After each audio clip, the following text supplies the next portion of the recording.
All right, guys, our next break is our special guest break this evening. It's a 2025 and 2026 Topps and Panini Mixed Baseball 10 box pick your team break. And at this time, let's welcome in our guest, DraftKings analyst, Steve Buchanan. Welcome, Steve. Steve, appreciate it as always. The recurring guest. We got to just give you the recurring guest title at this point. Yes. Well, so I put the All-Star guest group break, and I thought that works twice. Whenever I put that up there, if anybody that's been a guest is going to be an All-Star, it's going to be Steve, who's been on basically every other month since we started. Yeah, I think this is my 25th appearance now on Steel City Collectibles in the last 2 weeks. Yes, exactly. Always a good time having you on. Look forward to tonight as well. Now, we do have the bounty. Unfortunately, two guys that we had no expectations of doing what they did, Jordan Walker and Cody Bellinger. It was supposed to be for the MVP. Bellinger only has autographs in 2 of the sets. Jordan Walker has autographs in 2 of the other sets. He was our backup with the Home Run Derby champion. We're just going to do a bounty for both. So if we pull either, it'll trigger the bounty. Right. So Jordan Walker or Cody Bellinger autographs tonight, and it'll trigger the bounty. Now, we'd already talked. You did not have Jordan Walker winning. You and I were on the opposite, though, because I was telling my guys on Monday, I think Caglione and Ben Rice are going to be at the bottom. You had Caglione. Yeah, I did, and I think you know what it was? She was unfortunate because I was excited for Caglione, and then when I found out his dad was throwing through, I'm like, he's not winning. That ain't happening. I get the sentiment that you want your dad to throw to you, but like, let's just say my son made Major League Baseball. He goes, Dad, I want you to throw to me. And I go, I don't want to, and I want you to win. So I will not throw to you. Do not have your father throw to you. Have a guy who has stamina, is doing this on the regular, and can throw. So and there you go. Caglione almost got hit. He took one up and in. Right, you know? He was thrown up and in the Derby. It's just... That might have been a message from a higher up with his antics lately. That might have been a paid bounty right there. But Caglione was quick. He was one and done, unfortunately. Yeah, and like I said, I had Caminero as my guy. I've been on Caminero since he was in the minors. Big Caminero fan, and then he got hit in the All-Star game. So who knows? I don't even know. I haven't seen an update. Have they updated his status since that? No broken bones, and he said he will play in both games tomorrow. So all right, there you go. We'll see what the manager says, but he said he's playing in both. Right. Whether or not the medical staff agrees to be determined. Right. Right. We'll go over our teams here real quick.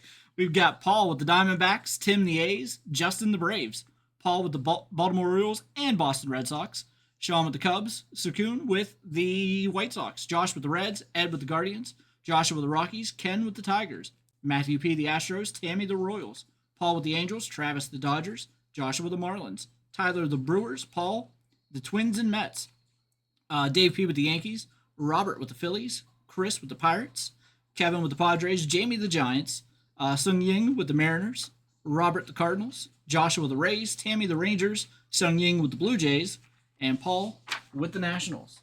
All right, so we do have some good products here. We went 25 and 26. We've got some good stuff, so let's see what we can hit here. And again, did I put that in there? Yeah, 1,000 points bounty. And we're going to open it up for Bellinger and Jordan Walker. Bellinger's not in this first product. Jordan Walker is. 2025 Topps Chrome Logo Fractors. And we were talking offline too. Even if it didn't go to Bellinger, it would have went to Vargas, and that wouldn't have helped either. So No. The idea of what you were trying to accomplish here, I liked. It just it didn't work out how we planned. I told my wife, I was like, so I put this together. I talked to Steve, and we're like, man, this was like something that like worked out well, because I did put the link to your article. Like, your article was great. Everything was great about this. We sold out like 2 weeks ago of teams. Like, fantastic. We're good. And then Bellinger wins the MVP, and he hasn't been in a product in years. So And if you're hitting a Bellinger autograph, I don't think you're all that excited either. So it's not really. At least have some more excitement here, Yeah, it gets the added bounty there. Yu Darvish, number to 150 for the Padres.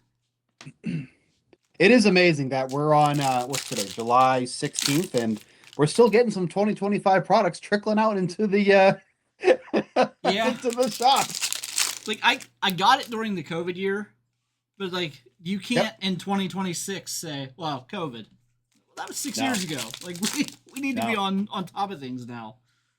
And I Yeah, I mean, I can't tell you how many times I go to like Target and I'm like, oh, there's another product that Dylan Cruz is a rookie in, and it's almost August of 2026. yep, there is a Miguel Vargas card. How about that?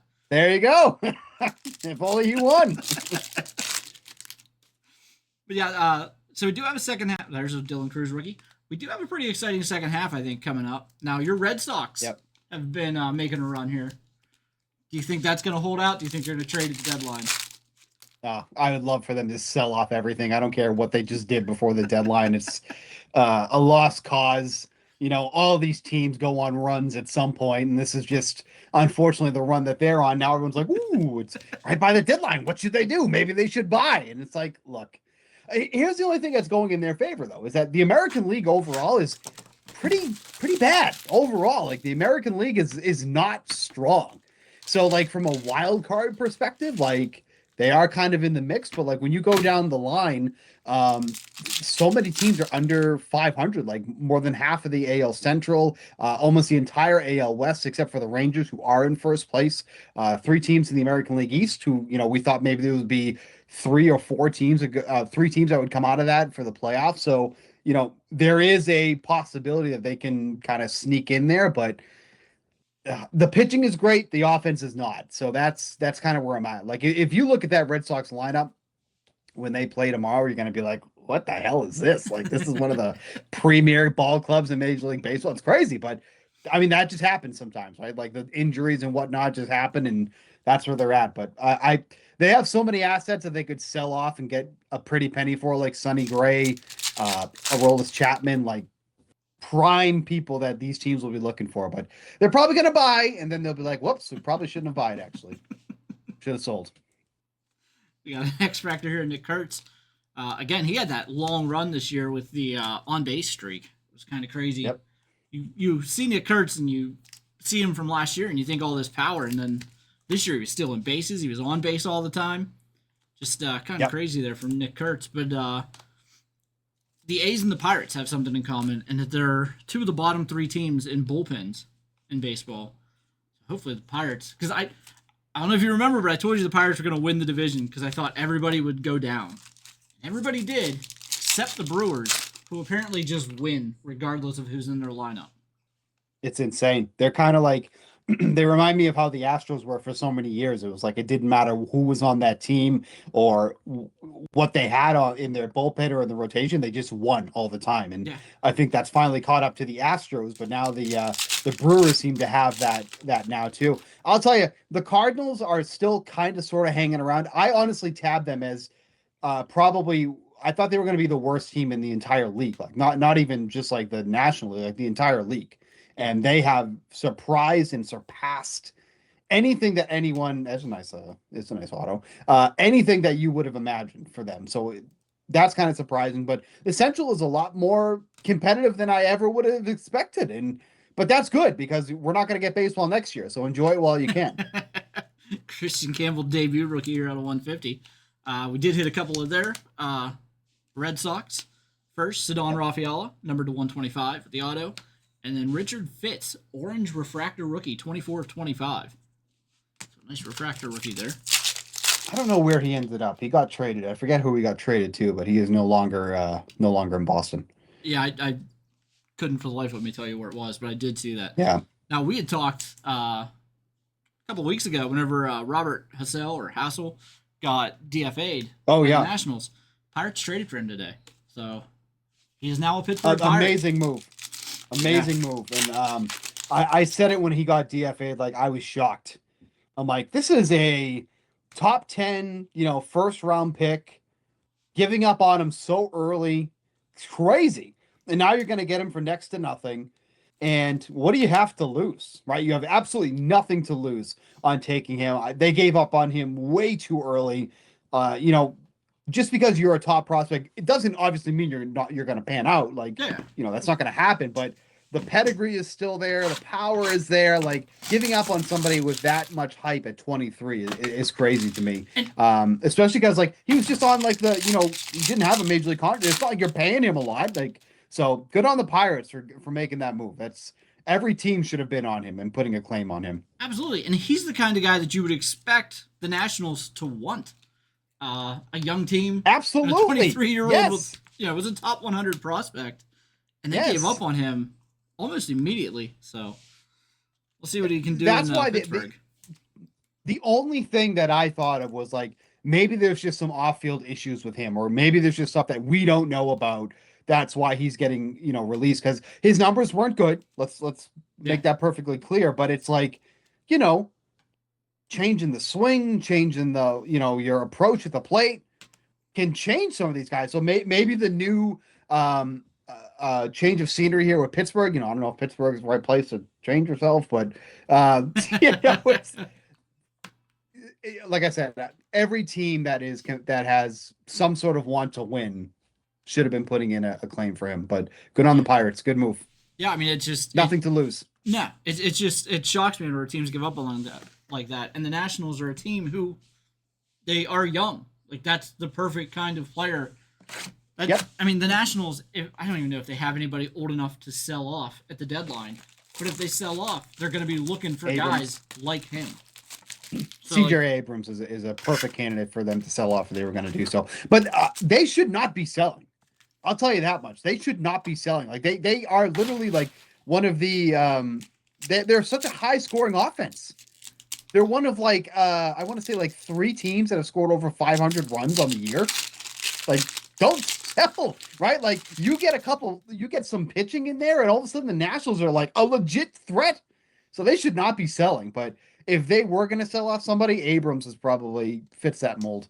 Yeah, I mean, I think the Pirates lead the league in runs scored, but a bottom like number 29 in bullpen. So can't win a game because you can't get to the 9th inning. The Marlins here with a couple of hits in a row.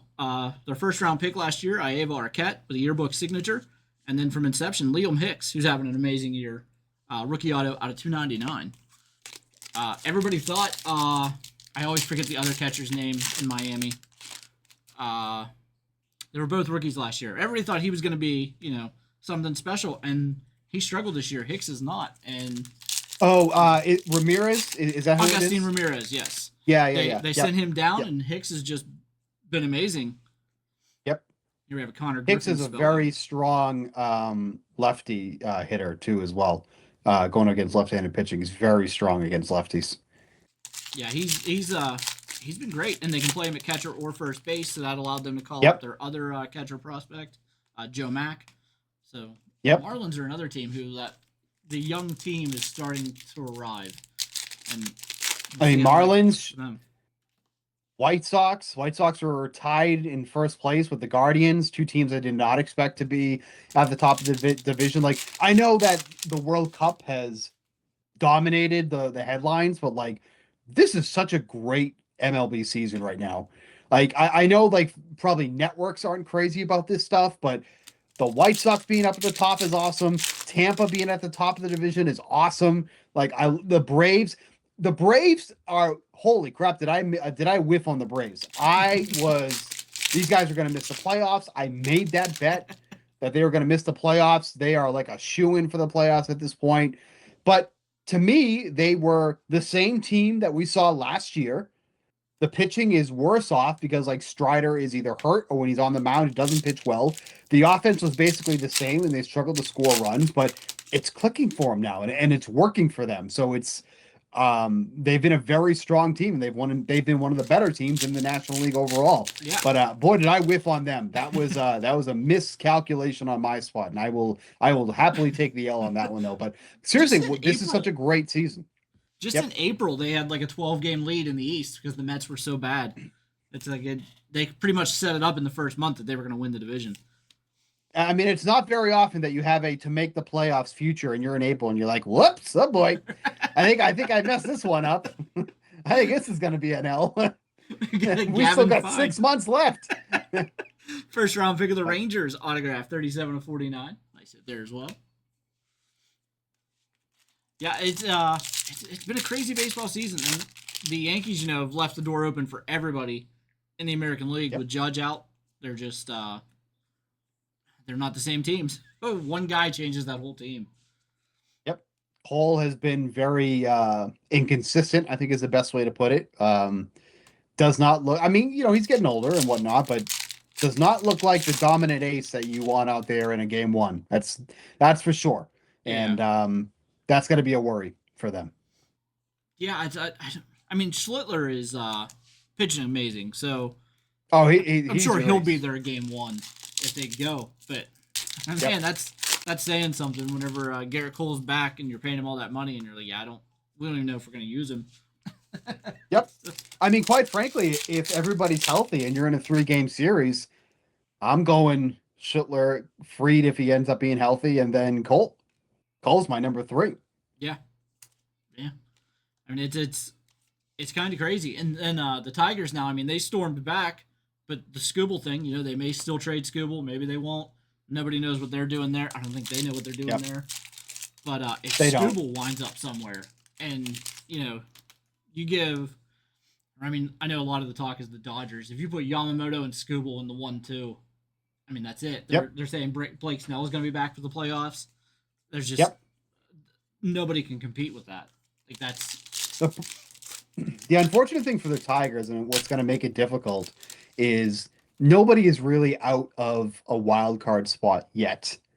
The Royals are basically, the Angels are basically, but after that, the Tigers, for as bad as they've been, and this goes back to my point of how bad the American League has been, for as bad as the Tigers are, and they are, I think, 8 games under 500, they're 3.5 out of a wild card spot. That is insane. That is absolutely insane to think about. So you're in this huge clump of teams within 3 games, and this is what's going to be difficult. We're going to get to the trade deadline, which is the latest I think it's, I don't want to say ever been, but it's very late this year. It's like the 3rd of August or something like that. Yeah. But we're going to get to the trade deadline, and so many teams are going to be like, I don't know if I'm a buyer or if I'm a seller. And so for the teams that are selling, the price is going to be astronomical. And that's why a team like the Red Sox, even though they are half a game out of a wild card spot, which is unfortunate, they could get a king's ransom for someone like Sonny Gray or Chapman, because those guys are pitching so well and the price tag is going to be insane. So, maybe we'll see kind of a mix of you're buying and you're selling at the same time. Like that's something that we've seen some teams do over the past couple of years. But I think teams are going to be almost 50-50 or like 51-49 on what they're doing. Yeah, I mean, that's the Pirates of the Masters of, we're going to buy this guy, but to make room for him on the roster, we're going to trade anybody else that was any good. So Yep. He comes in and everybody else leaves. But yeah, I mean, I'm curious. I mean, the Pirates, they've talked a lot about them being buyers. I think because so many people don't expect there to be a season next year, the Pirates are a little bit more willing to spend. There's a nice Bubba Chandler. Diamond Marvel's 12 of 49. He's been a little bit of a disappointment, but it is his first full season. So I think I'll tell you what, man. Every time I watch a Panini, card opening, it drives me crazy that these guys don't have the license, because I think they have the best looking cards. Between them and Topps, I just love how Panini's card look, but the no license is a tough one. Yeah, I mean it's. I said this all along. Like I want every company to be able to make every sport. I think that would be better. It drives competition. It would drive price back down, because prices are a little bit crazy right now. And if yeah, just a little. And if we were able to have competition, I think it would make everything better. There's a nice Noah Schultz, 30 of 250. Yep. But everybody was so excited because everyone always trashed Panini. And they're like, oh yeah, whenever Topps takes over, we'll see. We're going to see. I don't think you're going to be happy with what we see. Yeah. And that's not a knock on Topps. It's just, it's not good for anybody to be the only person out there. Let me make that perfectly clear. That is not a knock on Topps. right? Because Topps can make like Topps. My favorite product overall is Cosmic Chrome. I think that is the best looking product. I love the planetarium stuff. I love the Stars of the Night. Like I love those cards. Those are some of the best looking cards on the market, bar none. But when it comes to like this, this product, is this Elite or is this Donruss? This is Donruss. This is Donruss. I love how these cards look. I just like how they look. I like the inserts. That bubble channel that we just had. That's a great looking insert. Like it pops. I like that stuff. So I'm with you. Like that's like I love that insert right there. That's a nice looking insert. Yep. And if these cards, and again, even like with the NFL license, like obviously, Topps has struggled, I think, to get like those huge case hits that aren't the ones that are like 2-3K. Like we're gonna go after like Diamond Dynasty or something. But like, what was always the big inserts people chasing after? Uptowns. I'm sorry, not downtowns. Yeah, those were the cards, right? So, and I think Topps has struggled to find that, and I think they're trying to kind of do that with the logo man now, with like in the update and everything, and like, it's all right, but I like downtowns, right? So it's I think. And also, like, I go to card shows, and there's a lot of little kids that have downtowns that they trade up for, so they can get them. I mean, the kaijus, as awesome as they are, I mean, I'm a Godzilla fan, so to have the kaijus and stuff, I think those are awesome.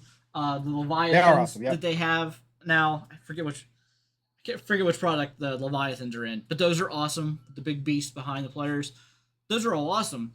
But those are like the only inserts they've taken off, and they sell for a ridiculous amount of money.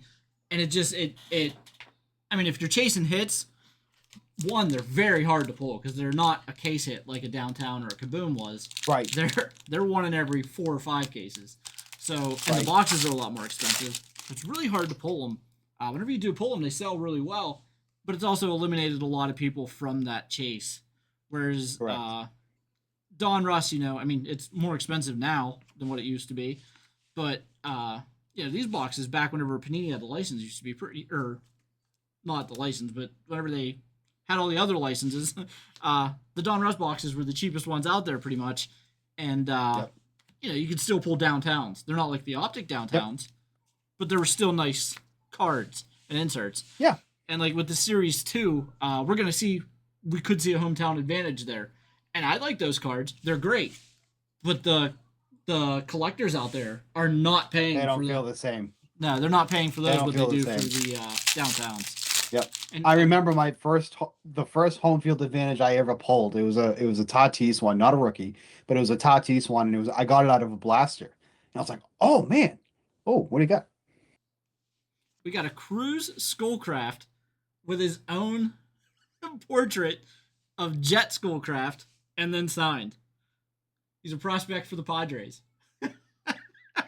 He drew his own picture and then signed it. It's a 101 sketch.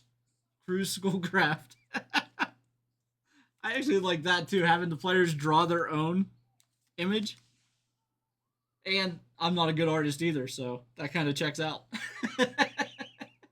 That took me by surprise. I didn't even know that was in there. That took me by surprise.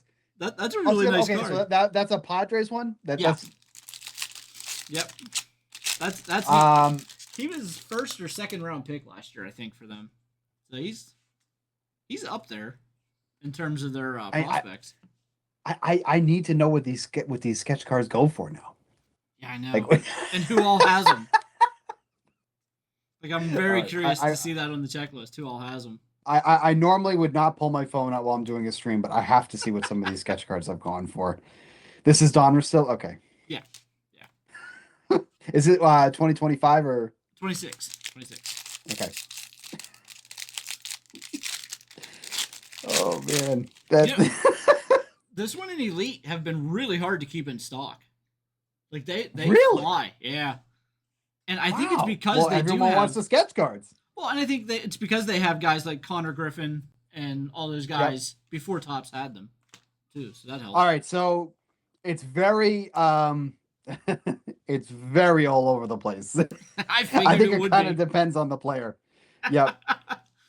So I mean, here's one, and this went for $250. I'll see if I can, and it's I don't know if it's going to show because of my background blur. It's a cat. It's a cat with sunglasses on. So it's and that's Kason Cunningham. So Another first round pick.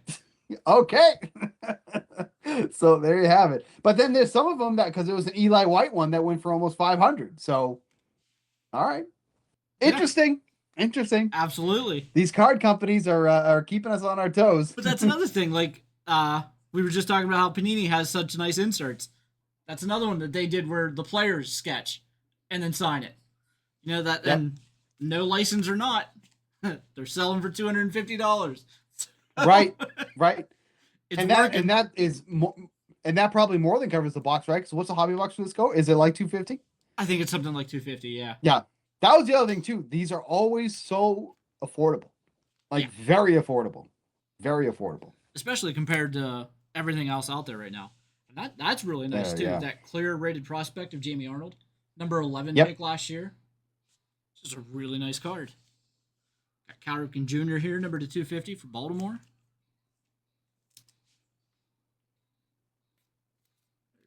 We had an Enrique Bradfield rated prospect numbered in there. So the Don Russ delivering some hits here. Maybe our best hit so far came from Don Russ. And it was a interesting sketch. It was a sketch.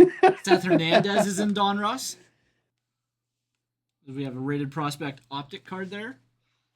It is too bad because like I'm sitting here trying to think. I don't even know the last time I opened a Panini baseball product. I really don't. It's been a while for me too. I mean, Yeah, I mean, it was last year for me because I bought the Panini Stars and Stripes because they always have really good players in that. And I bought 3 of the Hobby Megas, I think it was, and you get like 3 autographs or 2 autographs and a memorabilia or something in those. So I let my wife pick because she likes to rip. So she ripped a box, I ripped a box, and we split the other one down the middle. And one of the autographs she pulled was a Paul Skeens. So that goes in the collection. Wow. So, I'm not going to Nice. complain about hitting a Paul Skeens. I think it was like a $60 Not at all. box, something like that. So Yep. we'll take that all the time. I mean, Stars Have and Stripes you- are have low you- value, but that'll work. right. Have you guys put up Topps Chrome breaks yet? Should be next week, right? I did. I put one up yesterday, and I think it's got 4 teams left. So I just put number 2 up today, and I think it's down to like 18 teams left. So they're moving pretty well. Now I will say as they usually go. Since Topps has the license on everything, all of my pick your team breaks have sold a lot faster than what they used to. But I think it's because people are. Whereas I think with Panini, people chase the case hits, but I'm not sure everybody knew what all products the case hits were in. Sure. I mean, I get asked that a lot, like, what's the case hit in this product? And there's a lot of products that just don't have a case hit. So it's not always, a guarantee that you're going to have a case hit. So I think that's where maybe Panini had too many case hits. And where with Topps, a lot of theirs case hits, especially in some of their premium products, might be a patch auto or a framed autograph is in some of them. The case hit is something that it's similar to everything else. It's just got a little bit special of a tweak to it. So I think that helps with Topps there as well. But like you were saying, that also hurts with their inserts because nobody's buying their product chasing the big time SPs. Correct. Every time I open up a box of Topps Chrome football or something, whoever buys it is saying, pull me a Jackson Dart auto. Nobody's buying it saying, all right, hit me a Kaiju. Now we've hit them. I just hit a Joe Burrow in the last guest break. So, we hit them. Oh, wow. Nice. And they're big cards. But, I don't think they're what people go after. Yeah. No, I'm just very interested to see how Topps Chrome goes over this year because of the, loss of another auto. Well, it used to be 5. Now we're all the way down to 2 in the jumbos. We were getting 5 in a premium year too in 2022. Yeah. Julio and Witt, prime time for that stuff. Yep. That was a good year for to be grabbing those 5 autos. Now, the great thing about that, and that's another thing for Topps, is they have the backlog on the redemptions now, for anything 2022 or newer, they will fulfill. So Yep. that's good because nobody wants Bobby Witt Jr. and Julio Rodriguez autographs sitting out there they can't redeem. Right. And That's no fun for I'll anybody. say I've redeemed redemptions 3 times this year with Tops super fast. They have been on top of it. Yeah. Now I've had some issues. I've had some issues with both companies, and I think most people have. I pulled an autograph that said this card was autographed in the witness of a Topps employee that didn't have an Yep. autograph on it. So I sent it in, and they told me they consider it an error and they weren't going to fix it. So I have that letter somewhere in my What? house that it was considered an error and they weren't going to fix it. Wha- And I'm like, That all is right, asinine. whatever. That is asinine. I mean, it was one of the big home run hitter. It might have been Chapman for the A's. It was like an archives box. Yep. It was like going back. So it was either Chapman or Olsen. Whoever it was, they didn't sign the card. And Topps is like, nah, it's good enough. It's like that one bothered That's me a little bit. crazy. But I did. Yeah. In 2019, I loved high tech. They don't make high tech anymore, but I loved high tech. I did a high tech box, and if you remember that year, it was only 3 cards. It was 3 autos. Yep.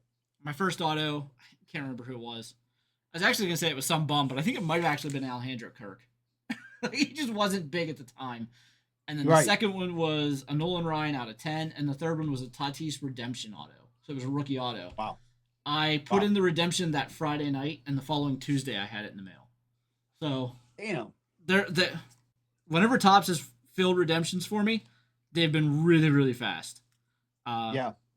I've had Topps tell me they weren't going to fill certain redemptions. I've had them tell me, the one was an error and they weren't going to fill it. So I've definitely had my issues with them. And then Panini, of course, you have to fight with the points and all that. So yeah. Both could be better on the redemption side. I fulfilled a Topps. It might have been 2023 Chrome, and it was a reliever that's not even in the league anymore. And I fulfilled it hoping they didn't have it, and they tried to give me something else. Unfortunately, they had it, and they sent it to me. And I'm not even joking. I just tossed it in the trash because it was worthless. But it was a chance I was trying to make. Hopefully I was getting. Oh, we don't have it. We'll send you something else. And by the of course, they probably were thrilled that somebody was trying to redeem one of these autos, and they got it right out to me. So. That was a swing and a miss on my part. Yeah, I'm not even joking. I threw it away. It holds no value. The cardboard was more expensive than the auto, so I tossed it. That's like my cards. It is what it is. We have them here. I always tell people I'll devalue some cardboard for you. 104 of 150. We've got a game used Big Poppy relic. All-Star Materials David Ortiz. Nice one there. This is jumbo, so there should still be an auto. Yeah, we're still looking for one more auto. Plus, we have the 2 silver packs, too, that could have an extra one in there. I did grab Series 2, because I still haven't pulled any of the short-printed rookies. I can't tell you how many cases of this I've ripped, and I haven't pulled any of the short-printed rookies. I'll tell you, I took 2 shots on Series 2. Yeah, I think that's it. I think I think the chamber is empty. We'll leave it at that. Oh, one thing I will say is in the previous boxes I've opened, there's been a lot of Murakami and Caglione and those guys rookies. There's not been in this box. We had 1 Yasavage, we had a Sal Stewart, we had 1 Murakami, and 1 Okamoto. The big name rookies have not been in this one. We had an insert. I've noticed that too. Yeah, the big rookies here not showing up in this box. McLean hasn't been in here. There's another Yasavage. Carter Jensen. I am always on this conspiracy that they're not those big rookies are not short prints, but they are shorter prints than some of the others. I will firmly believe that. Even if it's a smaller number, because I'm there's no way I'm getting this no-name reliever 10 times, but I can't pull 1 Roman Anthony. Yeah, it's that's my tinfoil hat for the day. You know what? I feel that way all the time. If you go back, there's always been that way. So I started 2017 products were new, and there's always a guy every year that you pull a lot more of than anybody else. Absolutely, Always is. We have a Harrison Bader green, but the foil is looks like it was caught in the pack. Oof. It's, It looks like somebody bunched up there. had a little bite of that. Yeah, Well, that's hungry. possible. Out of 99 there. And we do have an all-star auto. It's a blue rookie autograph. Parker Messick. Hey, that's a good auto. It is. That is an underrated auto. I will say that. 17 to 150. Yeah, he was in the all-star game, and I think he had, 2 strikeouts in his 1 inning? Good performance. I'm going to be totally honest. I did not watch much of the All-Star game. I turned it off after the first inning because I watched Dark Side of the Ring. There you go. My buddy, Double J. Now, did you see at the end of that what is going? This isn't baseball, but it's going viral. Where at the end, because they filmed the episode last year. Yeah. I have not watched it yet. I'm watching it tonight. Okay, well, this doesn't spoil anything. At the end of the 3rd episode, I missed it because I actually turned it off like after the show was over. But at the end of the credits, it says we reached out to Hulk Hogan for his side of the story and did not receive a response. And it's like, who's gonna tell him? What? Now, like, does it really say that? It does, and like I get that they filmed it before he passed. Like, so yeah. I get what they're saying there, but it might not be the best way to word that. Like they probably should have said like, "Hey, we reached out to Hulk Hogan prior to his passing." I don't know how you can just say we reached out, but nobody answered the phone. That's kind of insane. Yeah, it's like if you go on different social media places where with wrestling stuff, you'll see that one's pretty much a viral meme. Wow, people were putting stuff with that. People were putting all kinds of stuff with that screenshot. It's like, God damn. I love Dark Side of the Ring. Those guys are awesome. Yeah, the way they did that was a miss. Can't do it that was. That's kind of brutal. Yeah, you gotta put a little bit more thought into your ending there. But yeah, it's a really good episode. It the whole episode, the 3-parter, was really good. You've mentioned Double J pretty well. Jeff Jarrett's always been a favorite of mine too. He's awesome. So it was good to see that. And I can say that the guy that's on TV is the guy he is. He's a very, very genuine person, and very proud to call him a friend. Yeah, he's just one of those guys that like you can tell from the way he talks. Like even in his promos, the way he does things, the way he carries himself, you can tell he's just a genuine person. And I mean, it's there's a lot of people that whenever you're watching, you can tell that they're just not genuine in who they are and what they do. Like CM Punk. Yep. But there's other guys out there that are just that are legit and they're good people and they do what they can. So I don't want to get too deep into wrestling here, but last year I did a lot of work with AEW. Hoping to continue that this year. And I did a lot of work with Jeff Jarrett. That's how we ended up, meeting and becoming friends and everything. But first time we did stuff together, we didn't talk a lot before. It was at All in Texas, biggest show of the year, a lot of stuff going on. We finished our segment together. He pulled me aside and he said, "That was effing awesome. And you did a phenomenal job." And I held that very close to me because he did not have to do that or say that. And for him to go out of his way to say that, I thought that was amazing because this is somebody that I watched on TV for years and enjoyed watching. So for him to say that to me, that meant a lot to me. And I'm like, this guy is the real deal. I like this guy a lot. Yeah, that's just speaking to the character of the man, yep. Not the character on television, but the character of the man. So, yeah, big Double J fan here. We can agree on that. But I am excited for this week too because it's the Samoa Joe one. It's just gonna be a little bit crazy, but that'll be something. Yeah. I'll tell you, I would love to get into Heritage. We'll get back to baseball here. I'd love to get into Heritage. Every time I buy Heritage, I'm just so worried that I am gonna toss or not realize I hit something big. Yeah. There's too much. There's too much to go into Heritage. I went on Reddit once just to kind of get a gist of it, and I was like, oh my God. There are hardcore people. It's like, well, if you have this backing and this stuff on the back, it means this, or look for this number on the back. And I'm like, I'm just buying a couple blasters. I can't go through this and try to figure this out. Right? I love the design. I love the look. I love the cards, but I know I've probably already done it, or I'm gonna get rid of a valuable card and not even realize it. Oh, if the banner is this direction, look for this on that. I can't do it. I can't do it. Yeah, whenever I do the case breaks, I go back through. I mean, I'm pretty thorough. Like whenever I sort cards, anyways.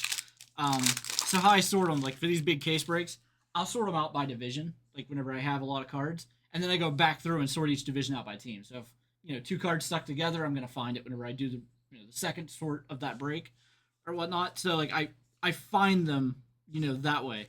But I did a little bit of research on like, all right, maybe I missed some stuff. Let's see what I might have missed. Yeah.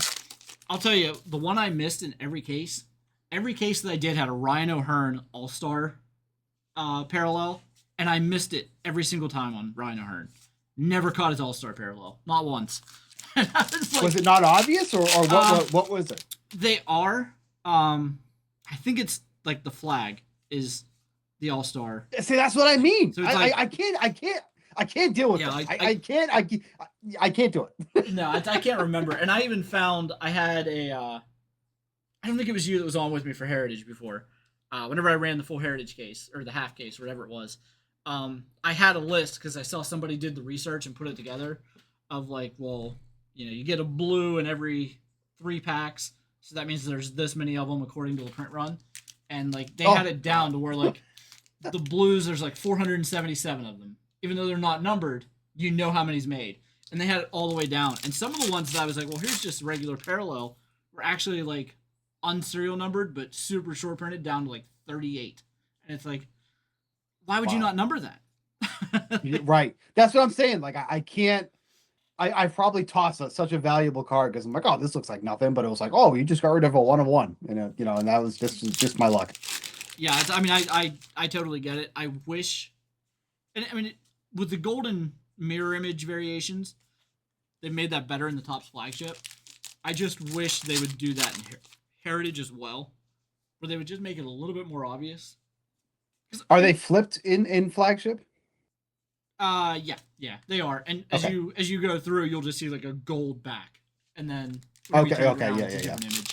So it makes it very now the easy. first year they did that, it did not have that, right? Because I feel like I remember vaguely that people were worried about missing the golden mirrors because it was not obvious. Do I have that right, or am I making that up? There's a few of them that was like that. It could be the golden mirror. Another one that was really tough was the Kevin Hart's, because they didn't flip them and they made them real small on the card for the Phillies. So that was a couple years ago. Yes. And they could be anywhere. They didn't have to be in the insert spot of the pack. So they could have been anywhere in the pack. The other ones are the true 1-of-1s they do in the flagship, which have no difference. But on the back, it has a little 1-of-1, and there's no difference about the card. It's just that they determined to make that the first card, 1-of-1. So, I mean, I always try to double, triple check cards as I'm sorting them, because I don't want to ship somebody's 1-of-1 card out in a Steel City Collectibles sent me my 1-of-1 in a penny sleeve. Yeah, basically. Mizarowski, right. Damaged corner. The Brewers there. Man, so that's probably the 1-of-1. Did have a damaged corner. Yeah, it's never fun to have to. I mean, Heritage does have some where in the back here, either like right around the baseball one this year, I think it is. It's like beside it. There's been other years where it'll write it in the baseball, what variation it is. But it's like, whenever it's just the numbers on the back, those last 3 numbers, it's so hard to see. That's a really hard thing to see. I mean, my eyes aren't great. A lot of people that collect Heritage are a little bit older as well. So, I mean, if you go to a card show, the people collecting Heritage aren't exactly the youngest people at the show. And no young kids that go to the table with their Heritage cards. Exactly. And you're putting it, a small number that's so minuscule that you need anybody that looks at it needs a magnifying glass. I don't like how that is.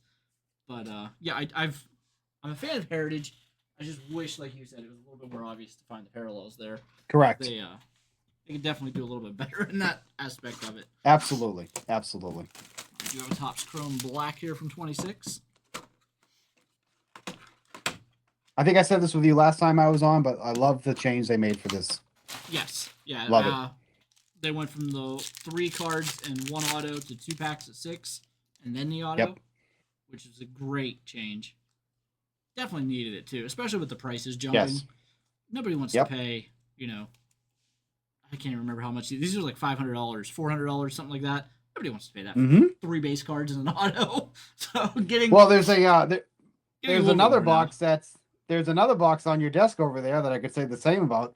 Tier 1. Yeah, but it's more than one hit.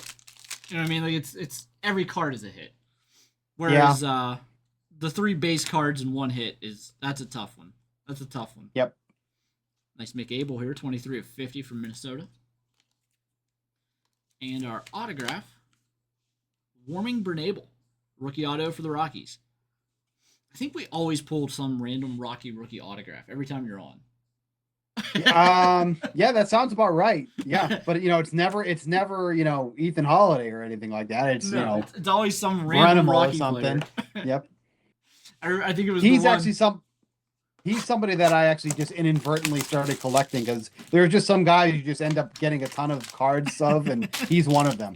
Him and Aristides Aquino. I don't even know if you remember him. I had way too many autos of him, and he was great for 1 year, and I'm like, oh, this guy's gonna make me rich, and now I can't give him away. Aristides Aquino was like such a one-hit wonder. I don't remember if he won Rookie of the Year that year, but he was a beast. No, he was an absolute beast, and then he couldn't get a hit the next year. It's just and I think he's in Japan now. Yeah. Yep. I saw they're actually making a Japan baseball game, like I don't know if it's console or if it's like a computer game or whatnot, but I saw it and I was like, I'm kind of interested in that because of so many like failed out baseball players from the U.S. that are in that league. Just take a team of Aristides Aquino and Gregory Polanco and those guys and just dominate. Yeah, be great because I'd like my cards to go up in value somehow. Maybe the game will do that. The fictional cards are going to be worth a fortune. Yeah, Brett Saberhagen, 22 of 25. That's a nice auto for the Royals. That's a nice one. Yeah. Hall of Famer. And we've got an autograph relic here. Hey, how about that? There's a good Rocky. Charlie Blackmon. Now a good Rocky, finally. 67 of 199. The Rockies have good players in their history, but they're like, none of them's ever in sets. Larry Walker's always with the Expos. Like, they never put the Rockies players with the Rockies. Galarraga's never with the Rockies. They had some really good years. You could definitely put those guys in there. Yeah, because Matt Holliday, he would be what, the Cardinals? Yeah. They would put him on the Cardinals. All the time. It's just, they always do that. Who was the real good pitcher? Was it Jimenez that they had? It was like the only good pitcher the Rockies have had. Ubaldo Jimenez? Yeah. He's the only good pitcher the Rockies have had in like the last 50 years, and they put him on other teams where he played one game. Right. I think he ended up with the Mets, I think. Well, yeah, put him on the Mets on the cards. George Valera, rookie auto for the Guardians. He's another guy. He was always at the top of the prospect boards. He just hasn't been that in the majors. Well, actually, another guy that, as you mentioned that, who's playing fairly well, but has gotten such a bad rap is Khalil Watson, playing pretty well for the Guardians now. He was a super hype product for the Marlins when they drafted him, but I think he's a lot of off-field antics and stuff really kind of drove him down. I think that actually was a big reason why they traded him. But up in the majors now, playing fairly well for the Guardians, so that might be a little steal for them. Yeah, I mean, man, these cards are nice. I don't know if you've done much finest. I love those. These team finest inserts are nice, and they're actually just a checklist, and they're so nice. Oh, there's a Murakami. That's an uncommon Murakami for the White Sox. Jordan Alvarez here, numbered 48 of 99, close to a jersey number. He's been killing it. That in the eBay title. Oh yeah. Yeah, I had a chance to get him in my fantasy league last year at the end of the year, and I was like, nah, I think he's fallen down because he's had 4 consecutive years with a lower OPS than the year before. Yep. And then this year he's just the best hitter in the league. It's like, all right, so there's that. Samuel Basallo. And now this is when the Houston. It's not now. This is when the Astros aren't winning. Is becoming the better hitter. Yep. Mm-hmm. Bazayo there with a white refractor, 26/30. Good prospect for the Oh, Orioles. that's a nice one. Yep.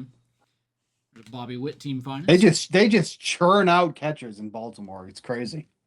Yeah, they're pretty good at it. Chase Burns, uncommon. It's a rare Yordan Alvarez. It is kind of crazy that you've heard about the factory of prospects coming in Baltimore, and they're basically all here, and they're still a horrible team. It's crazy. Yeah, I don't know. A lot of these guys petered out quick. Yeah, I don't know what they need to do in Baltimore. They just can't. They probably think the same thing because they were banking on this was supposed to be the glory years right now. They got all their guys, you know? Yeah, I mean, and then there's talks of trading a Rushman or trading Mountcastle. Those guys just never were what they had hoped. Rushman's having a big year again this year, but again, just not what those fans there or the team had expected them to be. They were supposed to carry the team, and they are not. Yep. Nice McGonigal rookie there. Finest is the first set that has all these guys as a non-short print. Chrome will have them all next week as well. Chrome has Connor Griffin, JJ Weatherholt, Kevin McGonigal, all those guys. Oh, they do. They do have Griffin. Oh, okay. So Topps Chrome does have everybody. All the rookies are in Topps Chrome, which is kind of weird because usually Topps Chrome is a Series 1 and Series 2 set, and then Chrome Update is Topps Update. So that's what I kind of thought it was going to be, but no, they're all on the checklist. So somebody got scrapped. Yes, I was not expecting Connor to be on there because he wasn't in Series 2. Yeah. But yeah, even the guys that were short prints in Series 2, I thought they probably won't be in Chrome, or they might be another short printed thing in Chrome. They're not. They're just base cards. God, so what are they going to do for update then? Well, I mean, they'll still have the debut patches for update. Yeah, but is that going to be the only real difference? Because what other guys would they be able to put in there that would be worth? What's the selling point? Unless the selling point is the patches, but I think it is at this point. The patches are what they were chasing. So it's it's I don't know what they're gonna do for rookies there. I'm even trying to think right now. Guys that are up. I can't think of anybody that came. I mean, Tommy White's coming up, why I think it's already too late. That's why I thought that Connor Griffin was going to be the flagship guy for update. That's what I assumed. Wow. Okay. Yeah, but no, they put him in Chrome. And again, I think they're just banking everything on those update patches. Which I mean, there's going to be 150 of them throughout the run. Yeah. So, I mean, I'm sure they're going to make an awful lot of those cards. Yep. Boy, I think that's going to be a pass from me on that one. George Valera auto here. We had a Charlie Blackmon bat auto. It is game used, number to 199. It's a nice one. Brett Saberhagen out of 25. Nice one there too. Garrett Crochet, game used memorabilia out of 199. Jazz Chisholm, game used. I saw him walking around at Fanatics Fest, giving high fives to everybody today. Jack Caglione, rookie silver pack. Parker Messick. And that might be the underrated hit of the break right there. I would agree fully. The rookie baseball stars auto. He's already an all-star in his first year. Had a good showing in the all-star game. It's numbered to 150. Big Poppy with the game used memorabilia out of 150. Cole Mathis for the Cubs. Signature series. Not familiar with him. I will say that I'm not familiar with Cole Mathis. Crew Schoolcraft. Again with the sketch. The 101 from Don Ross. I love that. I don't know what a sketch is, but hey, I can't draw either. You'll probably net a couple $100. Absolutely. And the Padres are not expensive in breaks because they don't have any young players. So yeah, they probably secured their spot somehow in a crazy way. They secured their spot. Yeah, they're in profit. Yep. And as I've been building the breaks, I price stuff out. I do all that, and I've been doing this, and I keep looking at the Padres and man, they have Tatis and Machado. It's you would think that they would have to be more expensive, but then you look at what those guys are doing and what their more recent autographs are selling for, and it's they're a cheap team. The Padres are down at the bottom, and it's just crazy to me. It is the Padres crazy. Should not be. Nope.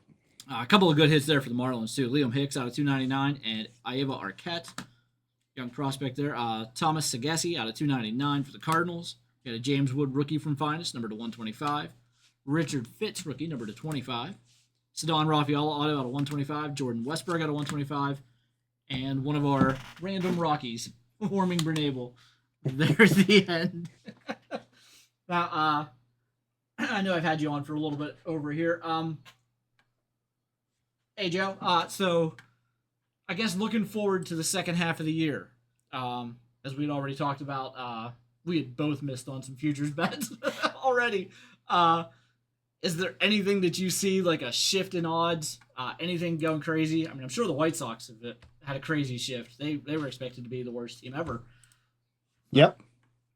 I mean, it's crazy too because the White Sox, you can still get them at plus money to win the division. They're plus 200 to win the division right now, which is, never would have expected them to be that close to begin with. But they're tied with the Guardians right now, and I will continue to say I don't think the Guardians are a good team. They just they're in a division that is just a mess, right? Like, because the Tigers were I think they're like minus 130 to win the division before the season started, and it was a testament to how bad that division was because Detroit wasn't great, but it was like when you looked at the landscape, it was like they're good enough.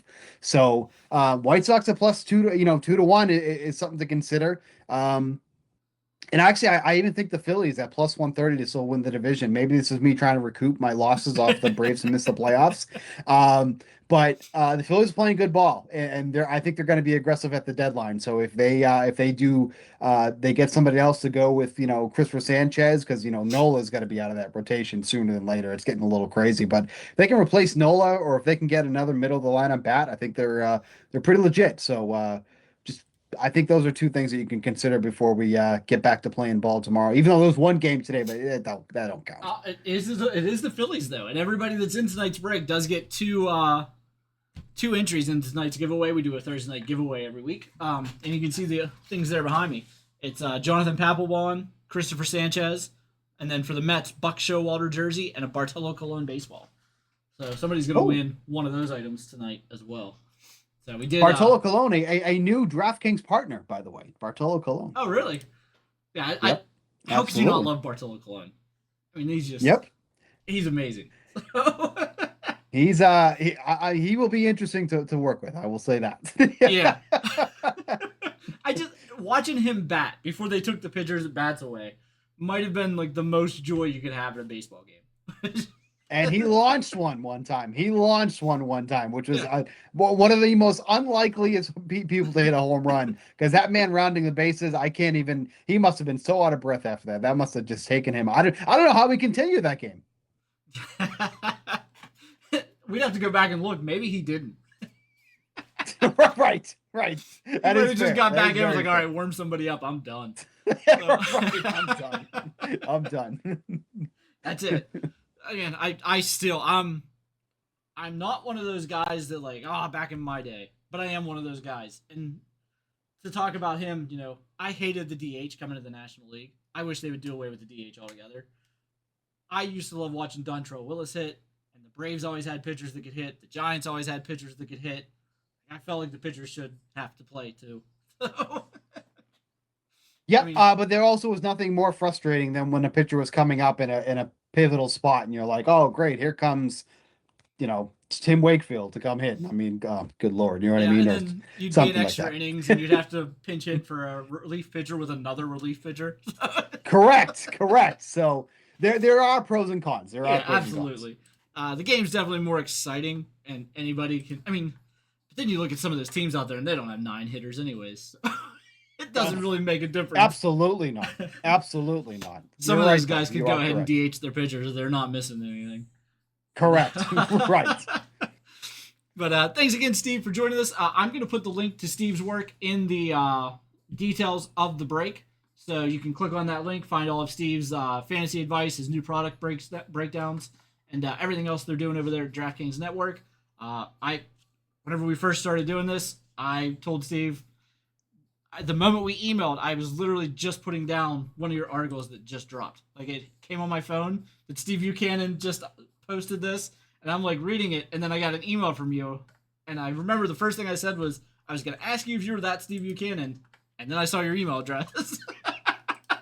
at DraftKings.com. Kind of obvious. That definitely was me. I was like, oh yeah, that's him.